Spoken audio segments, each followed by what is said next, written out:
The other question they always ask is, when did you know you were going to be an artist? And I said, well, I was born with this beard, and so once it got long enough to trim, then I had to figure out what to do next. So I thought I'd be an artist.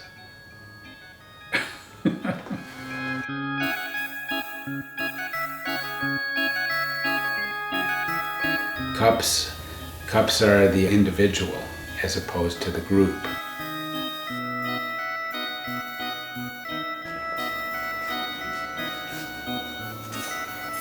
I started as a potter, as a ceramist. I thought that would be really romantic. As we developed in school, there's something that happens when a group of people are together, where there's a bigger dynamic. The group of people that I responded to in that respect had an idea of a career in art.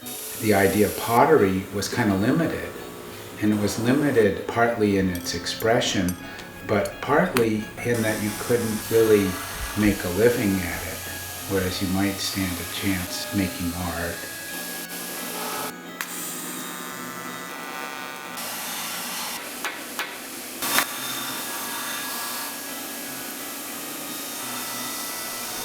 Like all of these things, they're part of pottery. Cups, teapots, plates, bowls. They're a signifier. We have a strong thing as a material society to deal with objects. So cups are the individual.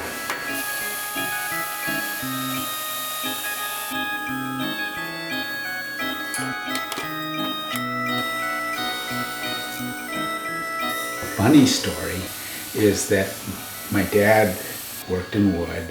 I wanted to work in pottery. I'd always done various things at home, pirated furniture, made furniture. There was a guy named Jack Hatfield at the local hardware store, and he could weld. It was sort of said with a aura, gold penumbra, Jack can weld. And so the drive to work in metal was sort of planted then. The ceramics, although is completely light fast and won't go anywhere, it's very breakable. You can't really push it too far.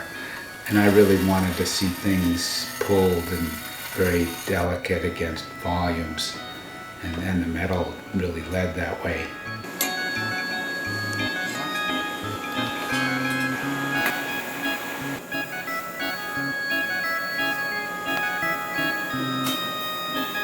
I got started in metal really in 1980 because I was doing an exhibit and I wanted to do a group of tables that really depended on that kind of dynamic. I found a bunch of guys that were trailer hitch guys. They installed trailer hitches, but they were like second generation metal guys with the McGinleys. They were fantastic. They gave me a card and it just had a line. It said McGinley with a line. And I said, but what's your name? And he said, we're all McGinleys. And there was all these brothers and a couple of cousins. And we started making metal work. And then other people came along and they all were hot rodders. It was very interesting. It was the cohesive factor in everybody's shop. They all had a picture of a 32 Ford.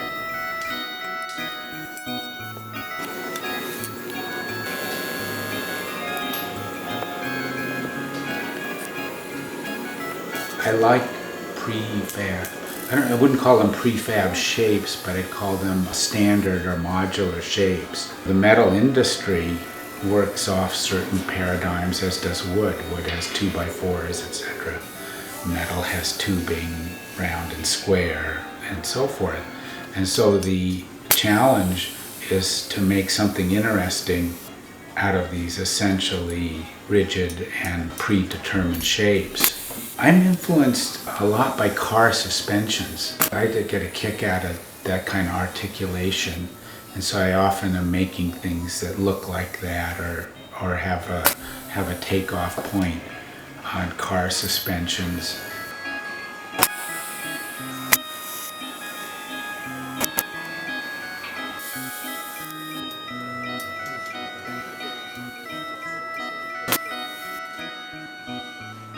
Teapots.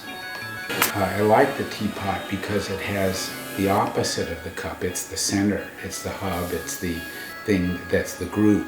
and bridges out to the various spokes on the wheel, which are the cups. You know, you've got a cup, but you know, teapot's got all these appendages and different aspects, and the challenge is different because a cup flows out of the rim into your mouth, more or less. I did cups, but nobody ever really saw them. You know, we'd show them occasionally, they'd come along with it, but really they're teapots, and so this is a chance to pull out the cups and show a group of work that people didn't see that much of, if they saw it all.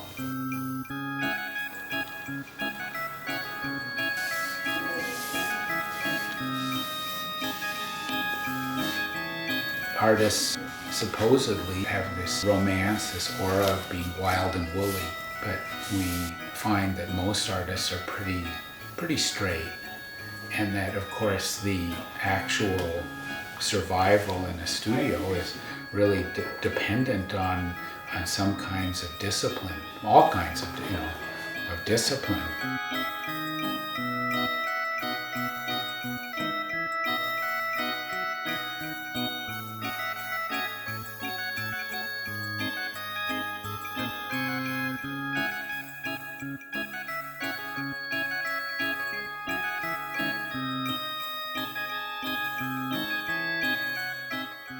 In the 70s, there was a lot of activity in cups. There was a woman named Betty Asher who really loved cups and did lots of shows and stuff like that with them. I think was really one of the people that spurred that interest on.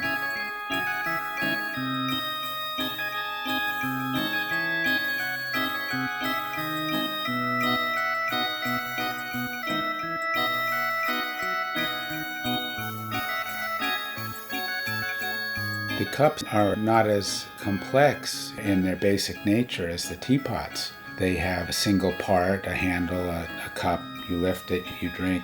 So I stayed with the teapots and did a lot of shows with them. Occasionally cups would be in them. This is the first show exclusively of cups alone.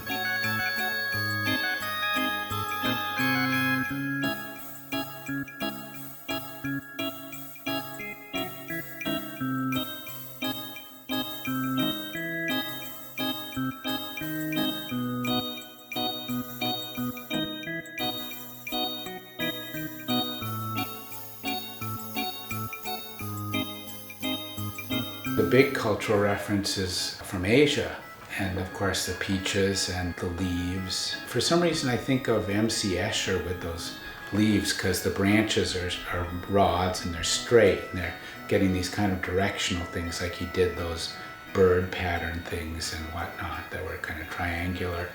One of the books I had to get when I was first in my studio was called Erotic Art of the East by a guy named, I think his name was Rawlings. You know, in the Orient, the Chinese and the Japanese have a lot of overlay on the pottery, you know, of symbols. Things operate on certain levels, and that's constant. So the peaches, of course, first is a peach, and then it's a symbol of longevity. And I'm very, you know, fascinated by that sensuous message in an object that isn't necessarily specific. And my dad used to say, be obtuse.